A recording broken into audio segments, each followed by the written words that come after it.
I've spent a lot of time recently thinking about fear and how it shows up in my life, especially in relation to doing creative work. It's been difficult for me to acknowledge the role that fear has played in keeping me stuck when it comes to thinking about what I want to do and how I want to do it in life and in music, and even with these videos. One of the main problems is that for me, fear doesn't typically present itself as that visceral feeling of fear, the recognizable kind you might experience if confronted by a hungry tiger, for example.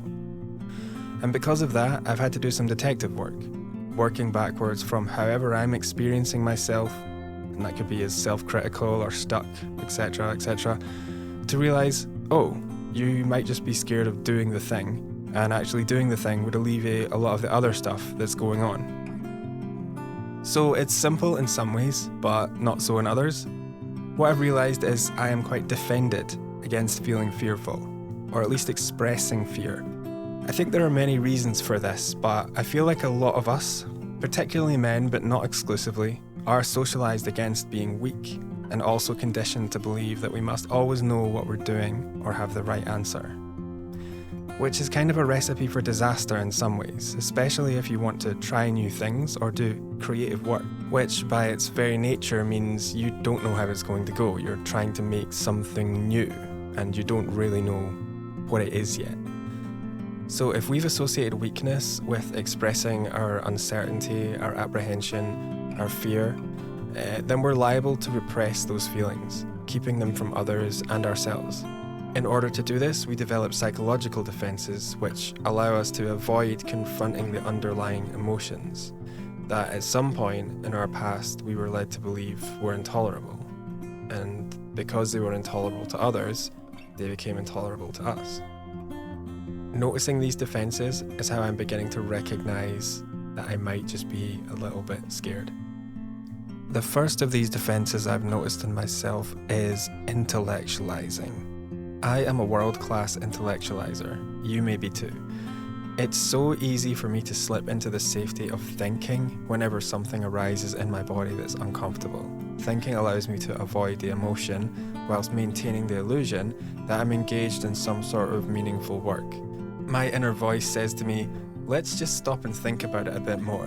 And then that turns into weeks, months, years even, of avoiding the emotional nub of the issue, which is often, I'm just scared of something. I heard a good description of the difference between thinking and intellectualizing, and that thinking is grounded in something. It could be an emotion you're feeling or a specific task you're working on, whereas intellectualizing is ungrounded, tends to feel a bit untethered and disconnected from the emotions. There's usually a kind of anxiety in the mix for me too. This helped me clarify when I'm caught in a kind of recursive loop of wheels spinning thought, which usually gets me nowhere. Number 2 is procrastination. Am I stuck again? Am I watching videos on YouTube I'm not enjoying? Have I forgotten what I'm even doing with my life? Do I feel vaguely dissociated from everything I was excited about last week? Am I forgetting who I am on some level? Welcome to your hole of procrastination. Such a horrible place to be in, and hard to extract myself from. It feels like it takes so much energy just to do the thing, to do anything meaningful. Again, at the root of it, I think there is fear. I can't do it, I don't know what I'm doing, what will these people think, what if I'm successful, what will change, what if I fail?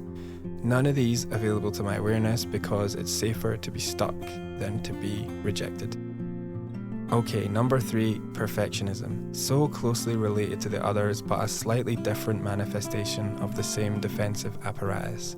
It needs to be perfect. If it's not, I can't do it. Breaking news, David, it's never going to be perfect. This one feels so insidious. It feels like my whole identity is on the line, and the most difficult thing about it for me is the difficulty I have in recognizing it. It's often out of my awareness.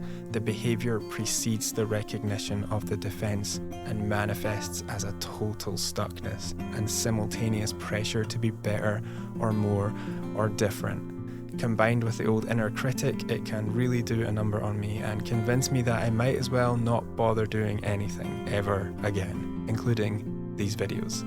My inner voice will say things like, you don't have good gear, you've never made films before, it won't look good, people will think you're this and that, and the next thing, you only have one lens. Really tough to overcome. On the subject of overcoming, a lot of this is noticing what's happening and making a choice about how to respond to it. Ultimately, these defences have kept me safe in some way. They've also kept me from taking risks or trying new things. When I notice the defences, I can often trace it back to fear, among other things. I feel like one of the most important things is to acknowledge and accept and welcome that fear. Can I love my fear? Can I create a safe space for my fear? This might be a novel experience for you, but I suppose it's tending to the part of yourself that has been rejected and pushed away and shamed. You're kind of inviting it back in and saying it's okay to be here now. And my hope is that by doing that, a lot of the defences start to dissipate in a way. There is something to the saying about courage, that courage is not the absence of fear, it's feeling the fear and then deciding to act anyway. Okay, I'm in danger of sounding like a self-help book from the 80s, so I'll leave it there. Thanks for listening and let me know your thoughts. How does fear show up for you and how are you working with it in your creative practice?